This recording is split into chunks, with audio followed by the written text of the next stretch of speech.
Hello, gorgeous people, and welcome to another TV Central one-on-one podcast. I'm Aaron Ryan. This is episode 37, 2023 overall, but the second of the LEGO Masters Grand Masters episodes. Instead of eliminations, it's time to focus on challenge winners. Tonight, on episode 9, Scott and Owen were successful challenge winners with their exploding pirate ship. Scott and Owen, thank you for joining me at TV Central. Thanks for having us, Aaron. Cheers, man. All right, before we get to the challenge, a special question for you, Owen. In an early episode this season, there were a few tears in the eye when you told Scott yourself and your partner were expecting a baby. I mean, that was a beautiful moment. Now, we know that the episodes are filmed quite a bit in advance, so everyone wants to know, what stage are you at now? We are at the imminent waiting stage. The absolutely imminent waiting stage. So anytime now, yeah. Just waiting for it to happen. It could be. So this podcast could be over any second. Yeah, I'll be shutting it down and away I go. We're off to hospital. Is there anything you can tell us, or is it pretty quiet in terms of what you're actually having and like whether it's a boy or girl or? No, we're having a little girl. I think that one's well known now. So yeah, but we're keeping the name on the down low until she's out in the world. So yeah. Oh, gorgeous. Good luck with that. All right, let's talk about the challenge win. Obviously, you know, you want to put your best foot forward, but it feels like with the swinging pirate, a number of other things, you're at risk of so many potential things not going right. You could have taken less risks and possibly still won. Why take the big risks? Is it just go big or go home?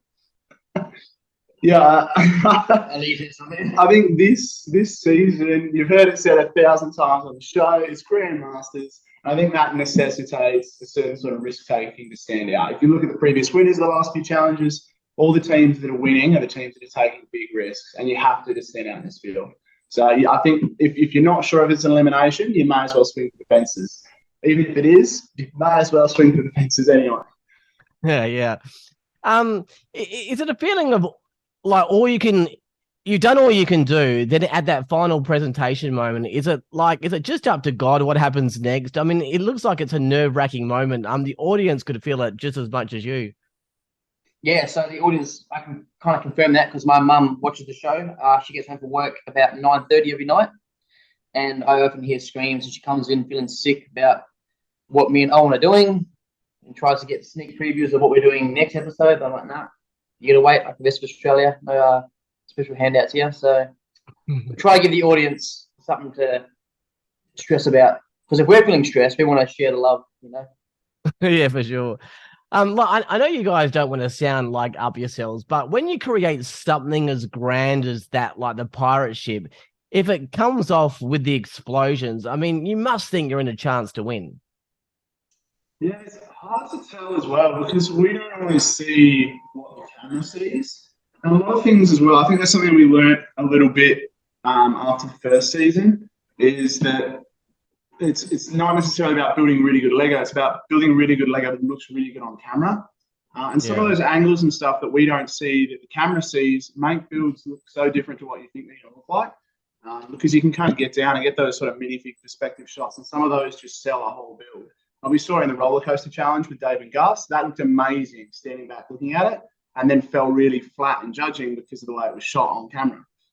So I think that sort of thing really, really impacts it. And that's why you really don't know till the judging comes out. Obviously, Brickman's had a look at all the footage and he can see what's going to look great, but we can't necessarily tell that. So yeah, it's really anyone's guess. I want to ask you about a couple of memorable moments so far this season. First up, the fan. I mean, that was absolute genius. I can't even really think of a question here. It was just out of this world.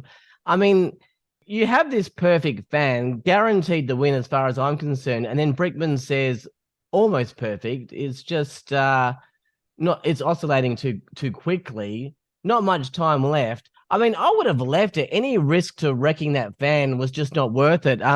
Did you consider leaving it, or must you please Brickman? I think by this point in the build, I was in for a penny in for a pound, and we were just going to do it. I remember feeling physically ill for that last half hour while I was thinking about how we could tear this thing to pieces and reduce gear ratios. It was horrible. No, I don't want to relive that last half hour. But we got there. I mean, it worked. And you fooled Sophie. Well, Yeah, and amazingly pulled her. yes, that's not too hard usually. But another memorable moment for you guys now, two of them are the smashers. I think the first one was the sock goblin one. The reason you smashed it was because another team had a similar idea. I mean, this double idea has happened a couple of times.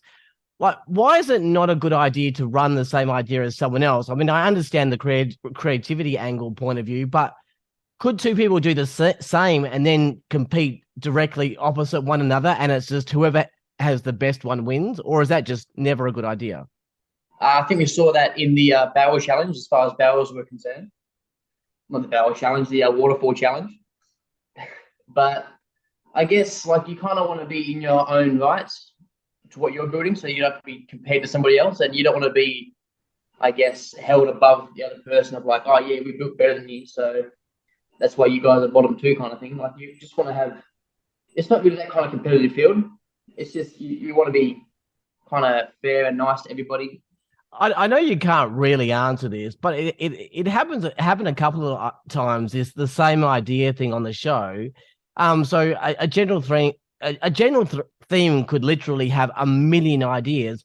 But how did two teams think of the same thing? Are ideas reduced just because it's a Lego thing or something?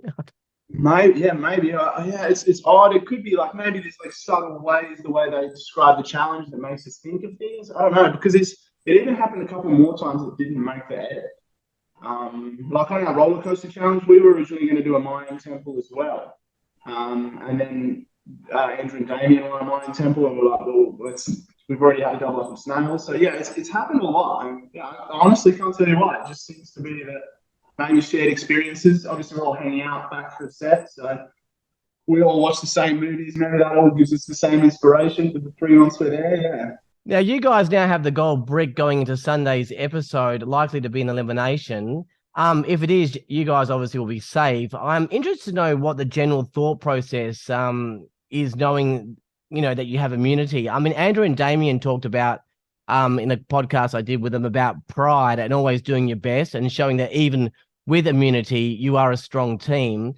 I thought it might have been an opportunity to go super risky and try something huge or different, just to gauge the reaction to know whether that's the direction you could go in next time. I mean, how do you guys see a challenge in general, knowing that you've got immunity? We basically come in with the same mindset, really, of whether you have immunity or not. Like, if you were not to have immunity, you want to be able to produce something that you could be proud of, really. So you don't go in and go, oh, we've got immunity, so we can just take it easy. Like, you go in there every time you go to build to push yourself to see what you can create. And obviously, you're going to be watching it on TV and your friends and family, and you don't want to kind of cop out and be like, yeah, no, we took it easy that episode because you had immunity. So you kind of try and push yourself every time you build to produce something that's you can look back on and be like, yeah, that was sick. I just want to expand on something that you guys spoke on earlier in the podcast. I mean, this season is called Grand Masters. Everything's amped up. I mean, that's from the show point of view. From my perspective, you're one of the few teams that really went in from the perspective yourself that it is Grand Masters. So rather than just start building, you seem to focus on, hang on, before I start building, this is Grand Masters, and you just go to the next level. I don't think everyone's done that. Is that your thought? Do you just think of a build, or do you actually think of a build plus it's Grand Masters? We knew they had to meet a certain baseline criteria that was a lot higher than previously. So I think that was always in the back of our heads, and that's kind of pushed us into wilder ideas than we normally would attempt, because I guess in most fields you can look around and think, oh, we'll be all right if we just kind of play it safe this one. But obviously not in this field. So yeah, you do end up sort of thinking in a grander scale just to stand out and maintain your position in the field. So what's been the highlight so far this season? I mean, perhaps Hamish dressed up as the merman outfit was pretty good, but no, seriously, what are you most proud of? Surely nothing can top the fan or the pirate ship or something else, maybe? I actually really liked our turtle.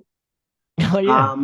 And I think it's not that the turtle was the best thing I've ever built, but that was a challenge where it wasn't something that we've been good at. It's not something we've done before, but it's something that we took a risk on. We tried something out of our comfort zone and it paid off. Obviously, we know mechanisms pretty well. We've done that sort of thing before, so to do well in that is not expected, absolutely. But I mean, we shocked ourselves more doing well at stuff that we didn't think we could do, and that was probably the highlight for me. I don't want to rub salt in the wound, but you guys did come up as runners-up in a previous season. What was the main motivation for this season? Is it just to go one step further and win, or is just being part of challenging yourself in Lego Masters just worth it in itself? It's definitely enjoyable being back and being a part of this field and being able to, I guess, have a second run at kind of proving that you can build good Lego. One of the biggest motivations was, I guess, being back for blood against Gus and Dave, bit of like a bit of fun, just kind of teasing them, and they give us a bit of banter back and forth. Like, yeah, everyone in the field is amazing to hang around. Like, yeah, the friendships that we formed on Lego Masters are going to be friendships forever. So I guess just being able to come back and hang out for a couple months with people who've got the same mindset, same hobbies, same kind of passions as you, just kind of, I guess, restores a bit of faith in humanity and whatnot, and makes you feel really good. So working as a team, do you feel anything has changed? Is it just that you just stepped back into it and everything was normal, or do you feel you've matured in your dynamic, or it was easier this time round in terms of being as a team? Definitely wasn't easy, that's for sure. I guess last season we kind of didn't expect or didn't know what we could do, so it was just kind of like, don't get eliminated this time, just keep. And we got to the finals in season 3, so that kind of happy-go-lucky attitude, but we kind of came back with a different mindset this time, and we definitely pushed each other to our breaking points, which is good, because if you don't break, you don't grow, kind of thing. So definitely we haven't matured, because I think we're done maturing at 17, but we definitely grew as people, creatively. I guess the drive to become Grandmasters was there and the opportunities were there. So I guess it was just pushing yourself to the max to make sure that you didn't leave a stone unturned, so that when you did eventually go home, like, you weren't going like, oh, well, we could have done harder this time, we could have done harder that time. Just as we sort of wrap up, the preview for the next episode is the heist. It was very Mission Impossible looking episode. What can you sort of tease us about that? What's that actually about? There will be a lot of great scares. That's what we can promise. For the audience or for the team? For Scotty. Yeah. It'll be an amusing one to watch. All right, before you go, at the end of the episode tonight, as the credits roll, you guys do a short pirate song. I feel like it's one of those things that you do in your life that you will never live down with family and friends. I did love it though. Lots of fun. All right, the pirate ship, the fan, the smashes, and the baby on the way. Some great moments. And with immunity coming up, you guys are safe for a little while yet. But thank you for joining me, and good luck with the rest of the season. No worries. Thanks for having us. Cheers, man. It's been a pleasure. Scott and Owen challenge winners for episode number 9. You can catch Lego Masters Grand Masters Sunday to Tuesday on 9 and 9 now. That's it for this podcast. All the latest news, streaming info, ratings, guides, and podcasts, head to tvcentral.com.au. Until next time, I'm Aaron Ryan. Thanks to Scott and Owen and the little baby on the way. Bye for now.